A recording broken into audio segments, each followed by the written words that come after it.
నమస్కారం CMR news వార్తలకు స్వాగతం. నా పేరు సుమలత. ఇవి కొన్ని ఉన్నాయి. అట్లాగే కలెక్టర్ గారు, జాయింట్ కలెక్టర్ గారు చేతిలో ఉన్నటువంటి వినండి సార్, మేము చెప్పేటి కూడా మీ చేతిలో ఉన్నటువంటి కొన్ని ఉన్నాయి. మేము కోరేది ఏంటంటే పంటలకి మద్దతు ధరలు, గిట్టుబాటు ధరలు మీరు ఇవ్వలేరు. అది మీ చేతిలో ఉన్నటువంటి కాదు. మీ చేతిలో ఉన్నటువంటిది ఏంటంటే ఇక్కడ పంట మొత్తం తుఫాన్ తోటి నష్టపోయారు. ముఖ్యంగా మొక్కజొన్న పంట కొన్ని గ్రామాలలో మొలకెత్తింది.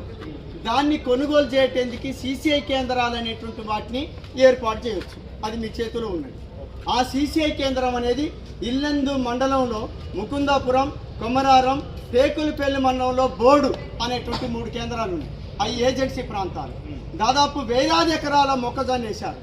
ఆ ప్రాంతంలో మొలకెత్తేది. ఈ 3 సెంటర్లలో సీసీఐ కేంద్రాన్ని ఏర్పాటు చేయమనేటువంటిది కోరుతుంది. అట్లాగే చట్టవిరుద్ధంగా ఇక్కడ కొంతమంది మధ్య దళారీలు పంటని కొనుగోలు చేస్తున్నారు. అది 1800కి, 1600కి, ముఖ్యంగా 1700కి కొంటున్నటువంటి ఒక పరిస్థితి అనేటువంటిది ఉన్నది. చట్టవిరుద్ధంగా జరుగుతున్న ప్రభుత్వ అధికారులు పట్టించుకోవాలి. వాళ్ళ ఖాతాల్ని సీల్ చేయాలి.